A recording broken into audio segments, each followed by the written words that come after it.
So that's gonna be an English podcast today. Actually, it's our second English podcast on the one hand, and on the other hand, it's also our second podcast with Aakriti. Hello, Aakriti. This time, it's actually a remote podcast. How are you? I'm good. Thank you so much for having me again. For sure. Yeah, it's quite a gray day in Berlin today, but I'm happy, still that we get to do this remote. It's not actually. It's not just in Berlin. I think it's Yeah, not only everywhere. Berlin. It's also Stuttgart. I think it's in whole Germany actually. So yeah, it is. It starts to get really cold, but it also starts to be the high season for Foodspring, isn't it? In January, it's gonna be really interesting for you. That is correct. I think we always, especially in our categories, I think this is quite a prime time for us, especially with the upcoming Black Friday, Cyber Monday deal events. And then all of us are preparing at the moment for quarter one, because that's the main target that we have in our minds. When do you start with planning for the quarter one? We start planning for quarter one in the summer, actually, to As be I very thought. honest, ideally. So Yeah, for 80% of our brands, it's the main season right now, and they started planning at Easter or something like that. And yeah, yeah, but for other brands like Foodspring, it's gonna be at the end of December or mid of December. It starts to go really good, and January is the high season. Yeah, we do January is have the high. we have a few really interesting topics. That's also the reason why Aakriti and I we spoke at the Mexico. We had a chat and we said, okay, we should maybe do a second podcast because it changes a lot in the whole market. It changes a lot, especially as well for Foodspring, and you're also doing a lot of really interesting things on Amazon. That's also the reason I have to give that hint right now before I forget it. Why you also have a keynote speech at our e-commerce night in right now 3 weeks. 3 weeks, yeah, 3 weeks. We have the 19th 3 weeks. of October right now, and on the 11th of November, no, the 10th of November, right? Your keynote at our e-commerce night. Can you just give us a little bit of information what you're gonna talk about? Sure. Firstly, again, it's an honor to be given the stage, and I've heard so much about these e-commerce nights. It's going to be my first one that I attend. Yeah, right. You have not Um, been at the last I have ones, not yes. been Yeah. no, and I'm really excited for it. So yeah, really thank you for the stage, and I'm really excited to share the stage with Jörg as well. Um, what I will be touching on is, obviously, I think I know that majority of the audience, I think it's really interesting for them that what our brand journey has been on Amazon, given that we're a mid to big level company.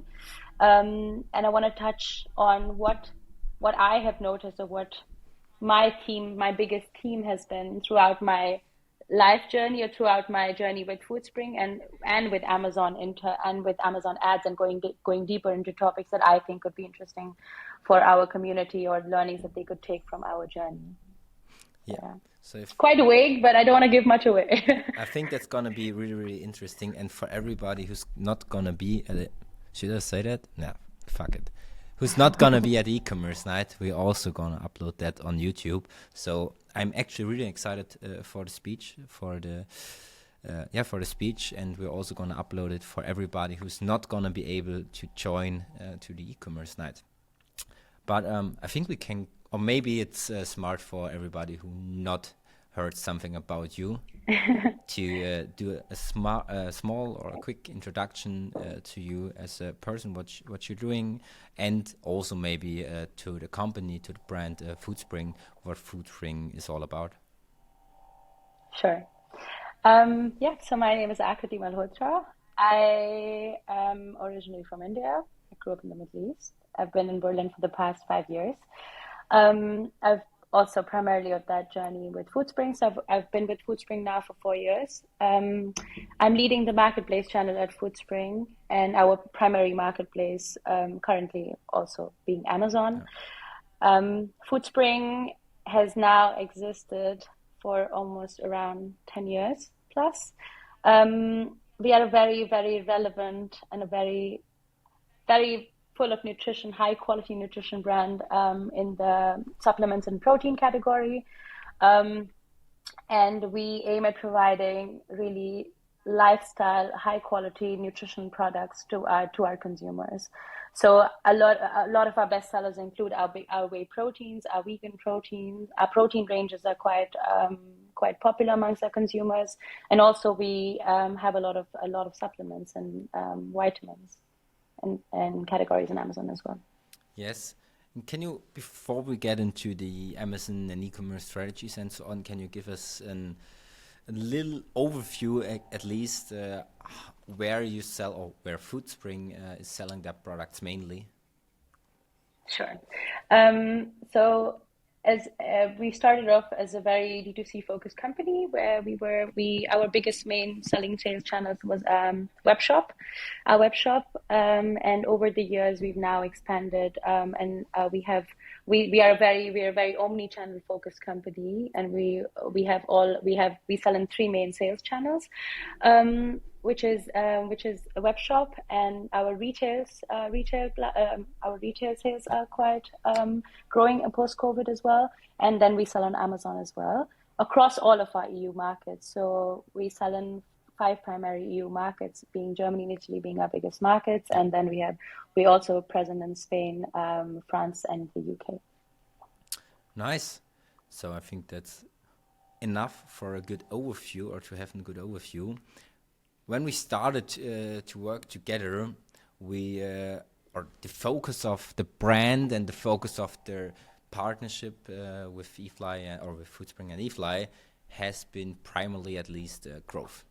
We had to grow a lot, like all the other brands out there, not only in your niche or not only in the supplement or in the supplement niche.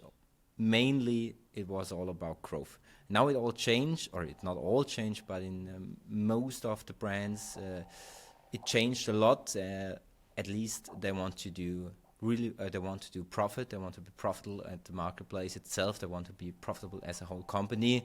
How did that affected you as a company as well? A lot of company, and what did you do also, especially to do that shift as well? Sure.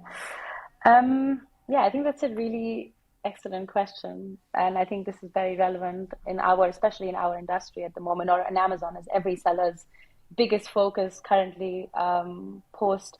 I think it has a lot to do with the economic factors that are in play in the current environment that we are running in. It's just that to begin with, we have a huge inflation. All of our raw material products in entire industry, right? Everything, all the prices have been continuously on a rise. Yeah, absolutely. And so I think, like you said, when we started our journey on Amazon, we were still on that COVID high, where our industry and everything was just running at a pace 10 times faster, and we were growing massively. But I think what we realized when we entered this economic phase, and I think every company realized, is that we're not growing smartly. And I think that's where the shift we had to take is, how do we achieve smart growth? And what I mean by smart growth was... That would have been my next question. Yeah. What do you mean by smart growth? Smart growth, what I mean by smart growth is, at the end, we're obviously growing top line, but what is your focus on the bottom line? Yeah. And I think that is something that kind of was just put under the carpet in the past years. But this year, given the increase in Amazon fees, given the increase in our prime costs, given the increase in everything, and it's still increasing. Also, it did not still stop increasing. And then our Amazon ads investments, we need to focus on the margin that we have left. And I think every company's focus is this margin that we have left. Yeah. And we somehow need to grow that. So I think when we started and when we did our podcast in Jan, I think we were not that well aware of this topic yet. It became prevalent in the next few months. And you can also, I would love to hear about it from other sellers as well, from your experience, but at least what we started with evaluating is the two biggest topics that we could, one is also the three biggest topics. So one is our portfolio, which is our biggest thing. Yep. And then comes operations, and then comes Amazon advertising. Yeah. So I think that's how we started this whole process of optimization. So first topic being portfolio. Okay, what are our non-profitable SKUs? Why are we selling them on Amazon? Across channel, across also the FBA fees differ so much per country, and even in the Pan-EU setup, the difference is massive. So we really had to look across all of our sales channel, across all of our selling countries, to really find the right portfolio that works for us, that is profitable for us. Major point, I think we still do have a few cases, and we also get a lot of new cases in where we get in contact which did not do that change so far. So to optimize the portfolio, I think it's a never-ending thing. It's an ongoing thing, non-stop. Especially to do that on not only on the main marketplace, also do that on the other countries, because there is such a big difference, as you just said it. It's a major thing, and I think you also have to go into detail there. Like, for example, the small and light program changed, and you have different prices or maximum prices for each and every country like that. So I think it's a major topic which not enough people have, or which not enough people did so far, actually. But what did you do regarding the portfolio? You decreased, or you stopped maybe also selling products which have not been profitable, or you increased prices at least, I think. Did you also change up the portfolio, like bundles or something like that, or what did you do as well? Yeah. So I think it was more about, so we kind of categorize into the short-term changes and the long-term changes, right? So in the short term was exactly, I think everyone in our industry, and we've compared competitors as well, everyone increased prices. And I think that was step number one, exiting quarter one. First things everyone did, increase prices, and we did the same. And then comes the point where then you look at your SKU level, like your SKU level economics, and then you go like, okay, what can I really optimize here? So obviously our COGS also increased massively. So then there were products obviously that were not profitable for us anymore to sell on Amazon at the moment. So in the short term, we decided to delist. So we are also actually cut down our portfolio on Amazon by almost 50%. Which not necessarily means that you're losing that much revenue actually in the end, because you also have to be strategic about it, because there's not every SKU in your portfolio is not contributing to revenue in the end. So we also not just delisted products that are non-profitable, but also products that we don't want to spend effort on. And I think that's very important, because you can get 80% of your revenue from 20% of your products, and that 80-20 rule always applies. In 90% of the cases, it is like that, 100%. Yeah. And then I think would come the main topic, which is in the long term, is what we want to look at now, is more bundling, a bigger price pack architecture for our products, to kind of have a portfolio that's optimized, where we have a good margin left at the end of all of our products. Yeah. So what does that mean? What does that mean? So you bundle up products, like you not sell only one protein powder, you sell 2 or 3 pieces, or do you mix up products with a different kind of products, or what do you do there exactly? So this is something we're still testing right now. So so we've also tested shipping bundles to Amazon, but I think that does not make sense fees-wise as well. The virtual bundling would be a good feature when it's launched for us to test, and I think this is a huge on the roadmap for quarter one. A lot of our competition on Amazon sells quite bigger packages. Sorry. No, can you just give me 1 second for everybody who does not know what virtual products mean? What are virtual products? Just for all the people who do not know what a virtual product, a Sure. I virtual mean, I think bundle maybe is, virtual bundles. not product. Maybe I think you can go deeper into the topic, but at least what I've only seen a little bit of it in the American market. But basically, that we would not need to create a special SKU for a certain product. We would not really need to create a physical bundle, but Yes, you can virtually bundle two products on Amazon as a listing, and you can have virtual listings, which I think would be a game changer for a lot of us that are for cross-selling especially. absolutely. And you just mentioned the US. It is already live in the US, so you can use that. So it's just a question of time when it's gonna be in the EU. They all. I heard Q3. I heard Q4. So right now Oh, really? we heard Q1. So let's see. But I do hope so. We from our ads person, we got also the more or less final answer with Q1. So let's see if that's gonna happen. And I do also think that's gonna be a big change because you have to, or you are able to maximize your portfolio so easily and without any costs. So it could be a big game changer, like you just said.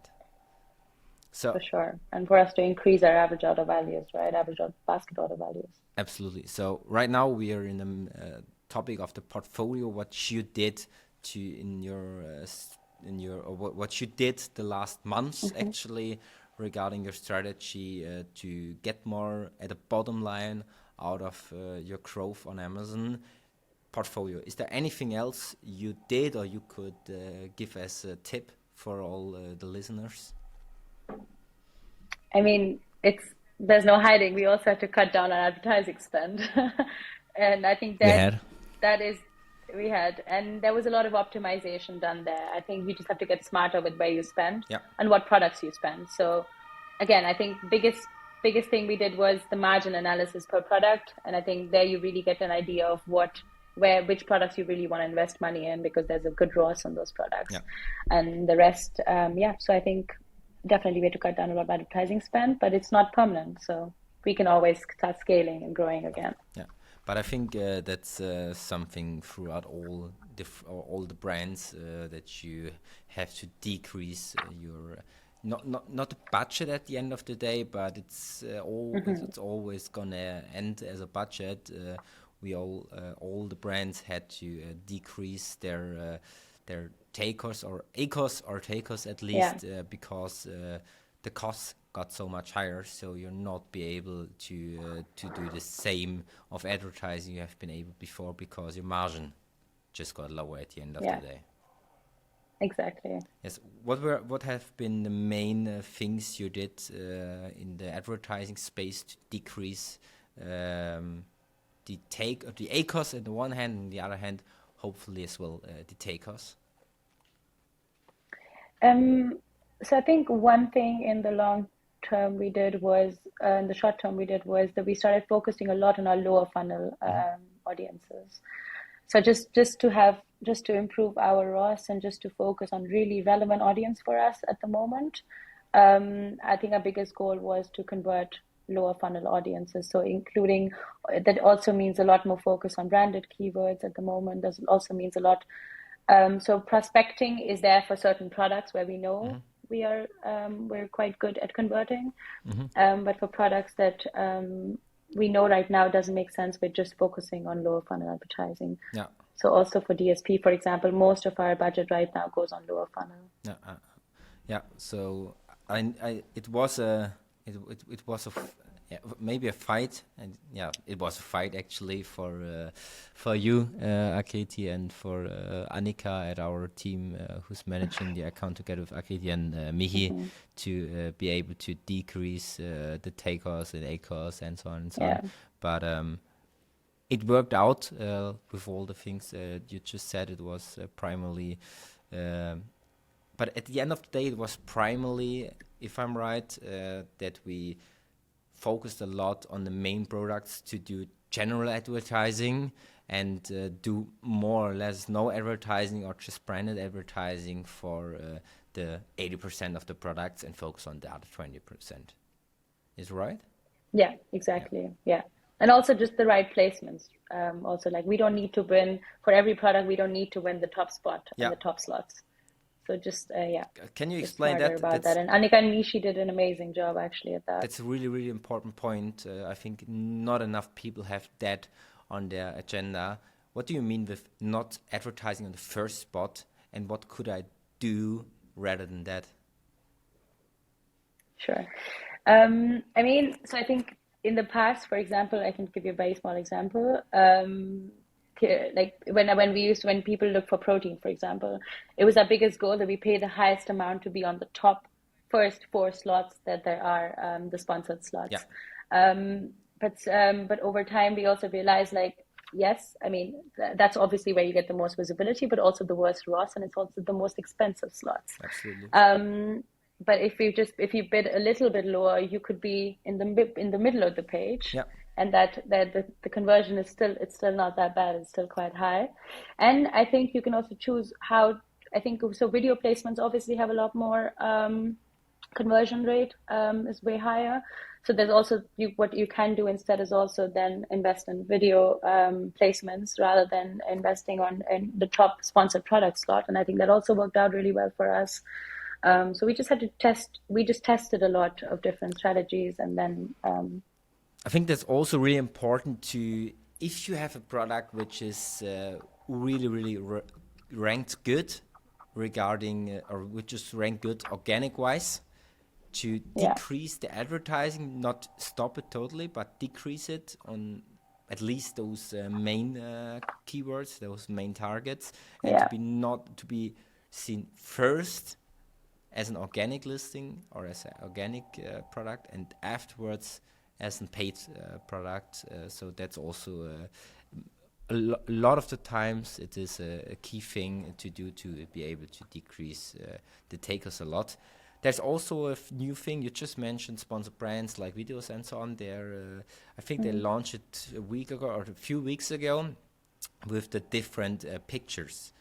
So we are able to do free pictures for sponsored brands right now, and I do know that we also we already started that with Foodspring or with you guys.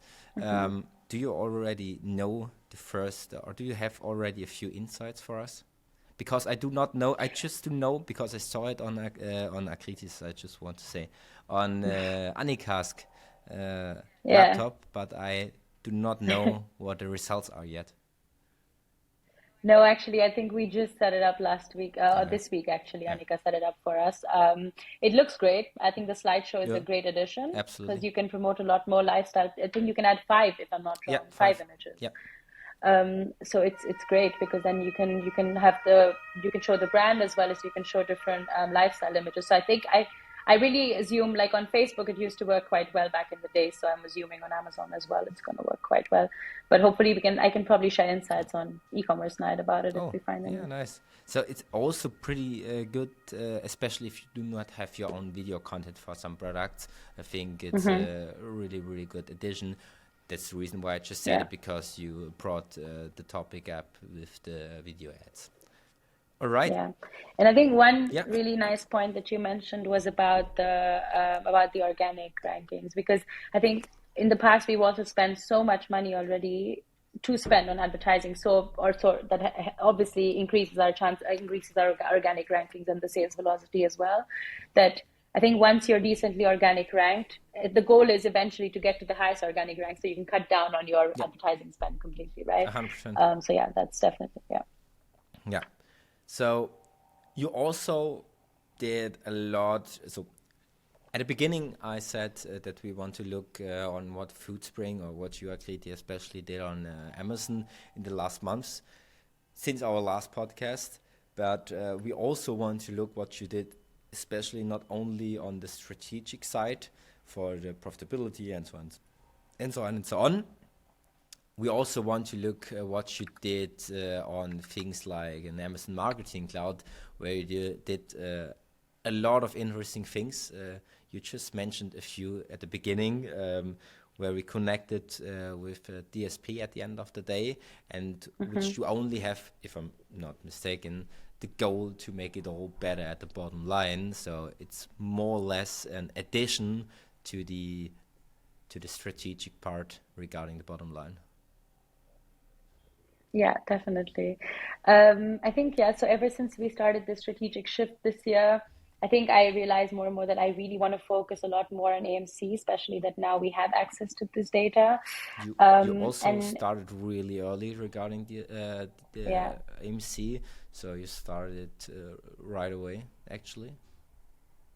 yeah, we actually started almost at the end of last year, and I actually have a really good internal business intelligence team at Foodspring here, and I'm super confident in their skills. And I was like, you know what, I want to build my own AMC dashboard. I don't want any other brand or any other tool out there to do this for me. And with our ads account managers and ad tech account managers, we were able to get the instances created immediately. And even before the SKU cases or the actual easy cases that are now on Amazon easily searchable, or the templates that are now available, we already had those capabilities in-house. So we started looking up data, because for me as an advertiser, I think this is the most important piece of information that I was missing in the past, to connect all of my activities externally and internally together to really see what the right media mix for me is while I'm advertising on Amazon. Can you give us a few examples just to make it a lot more clear what could be examples for so-called media mix? So I think the biggest use cases that we're working on, or when we started with querying with AMC, was that we really get an understanding of what the touch points look like, or what the customer journey looks like. Yeah. So what kind of touch, because we're doing top funnel DSP, we're doing bottom funnel DSP, we're doing sponsored products, sponsored brands, sponsored video. So what is actually the highest path with the highest conversion rate? And so far, to be honest, there's way too much data that comes out of this, and there's way too many unique points. No, it's about optimizing, and I think that's what we're getting to, because there is so many unique touch points that it's actually really hard in the start to really judge what is working that well. But I think the level of the granularity of the information is really good. So we also have information on what is the best touch point, but on a device level. Nice. All right. Yeah. Also diving deeper into. I know day parting is a huge. Day parting and look back windows are a huge topic also in the advertising industry. So for DSP, that is also some data you for DSP especially. So you can get information from like what is the highest. When does your audience really convert, and what is a look back that is most optimal for you? And I think now we're working a lot closely with AMC audiences, because I think that's quite recent feature that they've launched this year. And we actually tested so with AMC audiences, I can just to dive deeper, that we can basically now create audiences out of the AMC, which does not just include sponsored display or sponsored DSP data, but sponsored products data, sponsored brands, all of our data within Amazon. So you can create audiences based on keywords, for example. You can create audiences based on their activity, which could be anything from add to carts, or if they bought 6 months ago and they haven't bought anymore. Also for the lifetime value of shoppers. So we recently created an audience for our Prime Day fall event, which was shoppers who have added to cart who added us to cart in the last 30 days. Oh, great. And this gets refreshed every day, this audience, and then we added it to our DSP, and actually we saw really good results in only 2 days. We had a really good ROAS on it, and we were keeping this audience running now. So that's a really, really interesting point, and we can do a shift from that to another really important topic. So at the end of the day, just to make it a little bit more clear, what you can do with AMC, or what is Aakriti doing for Foodspring with AMC, is to make it a lot more specific, to do the target groups a lot more specific, which always ends that you can do a lot more effective advertising, because the conversion rate is going to be a lot higher. So you have, on the one hand, you have less ad spend, you have a lot better ACoS, and on the other hand, you have probably a lot more revenue because you're able to do it more, to spend your budget a lot more efficient.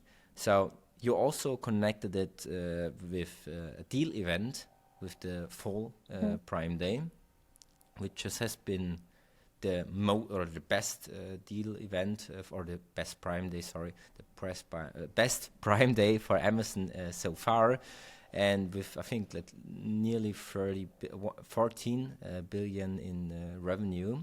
Yeah. And now there's gonna come Black Friday, there's gonna come Cyber Monday, and for you, not only those specific deal events, also maybe, and that is also a question at the same time, also special deal days special deal days in the high season. Do you do something like that? What do you do with that, and how do you connect it, especially with the AMC and your own AMC dashboard? Yeah. I think so, at least given, like I said, the quarter, these quarters are not, seasonality wise, they're not our strongest. So I think for us, it's very, very relevant to be active during these deal events just because of the traffic increase and the traffic coming in. So I think the visibility and the chances of, like I said, for us to be there, it's very, very important for us. So we are definitely taking part in the Black Friday Cyber Monday deals, which are upcoming for the whole week. And I think that whole week has the traffic is just 100 times more. And the audience that we actually tested on Prime Day was just a test audience. But now, for example, for Black Friday Cyber Monday, we want to create a whole full funnel approach with AMC audiences to target very, very specific audiences who have probably who are searching for, to begin with, on the top funnel search, who probably just looking for certain keywords that we want to target, where we know our products are in discount. And then if we go to the mid funnel, we would probably like to target audiences who were dormant or who are aware of our brand but did not convert for a while, and then go really into bottom funnel and also then test different look back windows. So I think that's the goal with our AMC set up for now for our DSP activations during Black Friday.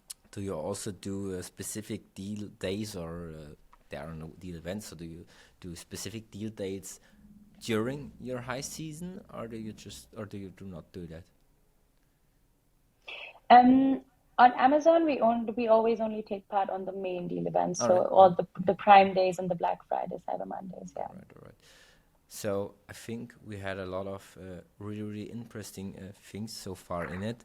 We also said at the beginning, or in the talk we had before, or the talk before the podcast, that we maybe can have a little bit of a look into next year. Maybe on the one hand regarding Foodspring, let's do that at first, and on the other hand regarding Amazon in total. Amazon advertising especially, which is our and your main topic. What is going to be interesting, or what is going to be the goals regarding Amazon specifically for Foodspring next year? Yeah. What you can tell us. What I can tell you. I think for Foodspring, what I would like I said, I think I also mentioned this in my last podcast, but we probably didn't live up to that promise, but we want to test a lot more. Said that, so actually, for example, the one I remember. So the one test that I think is definitely becoming more and more a topic in this world as well, and with the current with the new algorithm as well, that we want to test a lot more sending external traffic on Amazon, and that's something we're looking to test at the moment with a lot of affiliate links and affiliate publishers. That is a huge topic for Foodspring and for me at the moment to try to increase our external traffic sources in order for our products to I think with the focus of this being to get better organic rankings on our products in order to spend less in order to get better margins at the end to tie it all back. And what else for Foodspring, I think, then it has to do with Amazon specific features. I know that we spoke about virtual bundling already, which I hope would be a bigger topic. Also, I think you mentioned Moritz as well before about day parting, which I think will be a huge, and I think we've tested this out with tools before, but never really specifically on Amazon. I mean, when it's launched, I think this would be quite interesting Amazon-wise. 100%. Yeah. So I also we work a little bit on that as well right now for a few tests, and it is a game changer. We got it. We got also a lot more data regarding that, especially without an AMC dashboard for all sellers. We got it for vendors, so 1P sellers. I think. I don't know, 7-8 weeks, something like that. Last quarter 3, we got the rapid retail analytics. We got there where we can where we have those data on an hourly basis, as well as we got it, I think, a few weeks ago. So it has been in the fourth quarter, I think, as well for sellers that we get those, or for 3P sellers, we got that data on an hourly basis. So we are getting there a lot faster right now, and it makes a major difference. As you already mentioned before, you can get so much more profitability if you do that, like day parting. It's a huge difference when you advertise, and if you can do it more specific, it could be a game changer. So I think that's not only something to do the turn directly. It's not only a thing for Foodspring next year. I think that should be, especially with the increase on advertising costs as well, the cost per clicks and CPMs and so on and so on. They still increase, and they will not stop to increase. They will not stop to increase 100%. So something like that is going to be a lot more important for next year. And I think everybody has to focus on that to be able to be on the top of Amazon advertising next year. What do you think is also gonna spice it up a little bit next year regarding Amazon? So we have day parting, we have the virtual bundling. What do we also have, or what do you also see? I mean, I don't want to be the only one saying this. I think everyone's saying this now. Artificial intelligence. I think there's a lot more open AIs and a lot more things that ChatGPT can do that we're actually not even aware of yet. So it's not just listing optimization. I think it's going to open a lot more opportunities for us. But it's also relevant. So we just not want to decrease the relevance of that. But it's definitely for sure. Yeah, I think it's not well explored in this field yet. So that's why I'm really curious to see what comes up in our field for it. Yeah, I think you can work with target groups and so on a little bit so far, but it's not that into detail, and it's not that big of a game changer right now, but it changes from maybe not week to week, but at least from month to month. So I'm pretty curious about that as well. Yeah. So I think I have to think I also think the day parting is gonna be big. Or maybe it is gonna be, at least for I think it's really hard to do it to talk about the whole next year, but at least about the first quarter next year, I think those two are gonna be the main ones for sure. So we already have a lot talked, or we already talked a lot about a lot. English is not the best, but and we also have a lot of, I think, more than 30 minutes already. And we promised the listeners in one of the last podcasts that we try to be with a free at the beginning of the time. So what is gonna? So we said at the or you told me at the beginning that you're gonna be in New York next week. Is it next week? Yeah. That you're gonna be in New York next week. I didn't get it in the first second, actually. I thought it's a holiday or something, but it's maybe better than that. Can you tell us what you're not gonna do next week in New York? I think that's a good end. Yeah, I'm actually really excited because I got an opportunity, and I'm getting an opportunity to attend Amazon Ads Unboxed, in New York, which I think is a huge, I'm super excited. I've always wanted to attend it, but we're not just attending, but actually we have a breakout session that is featuring Foodspring, about Amazon ads. So I think I'm really super excited about it.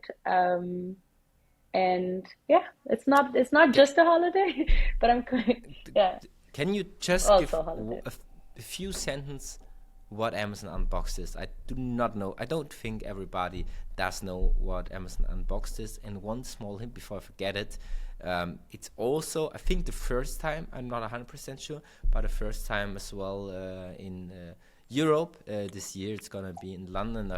Yeah, I don't know when. I think in a few weeks as well. I think right after that. I think Yeah. so as well, but I'm not 100% sure. So what is Amazon Unboxed? Sure. Amazon Unbox is the biggest Amazon ads conference, yearly conference, which is held generally in New York, where they have, I think the structure is that they have a lot of certification courses, and of course they have keynotes from the biggest Advertisers. Amazon advertisers Yeah. and Amazon ads executives. And I think this is the biggest conference where they announce everything that they're going to work. That is, the biggest things are being announced that they're going to work on in the next year, Yeah. or the most biggest announcement in the ad industry. So I think, it's the biggest Amazon ads conference. And it's from Amazon itself, so they do it. Yeah. So it's not from any other company which does an Amazon conference. It's from Amazon Ads itself. Yeah. Yes, really interesting. I'm really, really looking forward to your keynote, your speech at the E-Commerce Night. I think that's gonna be really, really interesting. I'm also really interested in which kind of specific Amazon tips you can give us or you want to give us. Thank you so much for being here, Aakriti. Maybe we're gonna do a third one next year. Let's see when it all when day parting got a lot more relevant, when they launched virtual bundling and so on and so on. Yeah. Let's see. Thank you so much, Aakriti. Thank you, Moritz. Thank you. It's always really fun talking to you. Ciao. Ciao.